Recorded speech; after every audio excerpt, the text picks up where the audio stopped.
Today I'm going to clean a diaphragm slide type carburetor. This one's from a Suzuki SP500, but these were used on a lot of 4-stroke single cylinder motorcycles and multiple cylinder motorcycles from the probably 70s to 90s. I'll start by making sure all the gas is out of the carburetor. I'll remove the choke mechanism. The idea is just to remove everything and then clean it with gasoline or similar solvent. Put that there. Next I'll take off the top. It's held on by 4 screws. Underneath this cap there's a spring, so be careful of that. And there's also a rubber diaphragm. Make sure it's not cracked or has any holes in it. You can remove that.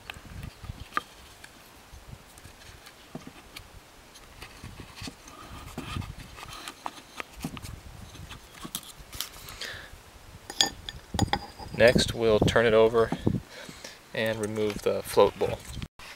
There's a small air jet right here you can remove and clean.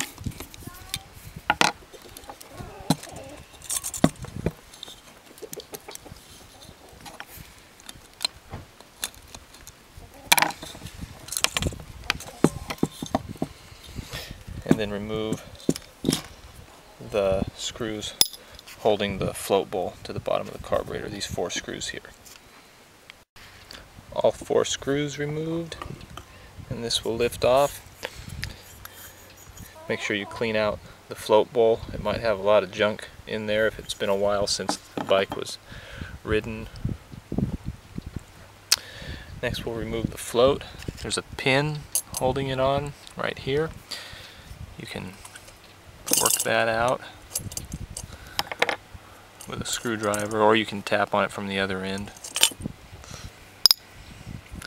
When you lift the float out, a needle valve should come out with it. And make sure you clean the needle seat. If your motorcycle constantly leaks gas out of the bottom of the carburetor, it's likely dirt in this valve seat here causing the float needle valve to stay open just a little bit. So make sure you clean that. Next we'll remove the main jet, which is this one.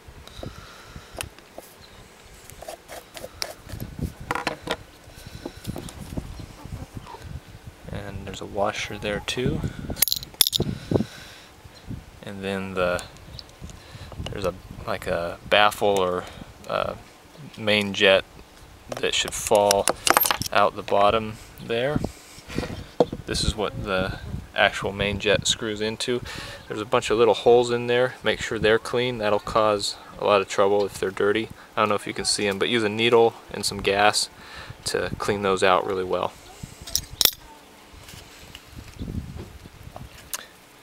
The next step is to remove the pilot jet, which is this little guy here. He controls the slow speed operation. The chickens don't control any speed operation. So we'll get that out. Make sure this is clean and you can see through it. There's some little holes in the side as well. And that's as much as I'm going to take this one apart. The next step is to just use gas and compressed air to clean out all these little orifices. Clean this. There's a little air inlet here. Just make sure you clean everything really thoroughly with gasoline and compressed air, including all your parts that you dismantled, and then put it all back together, the opposite of disassembly. Thanks for watching.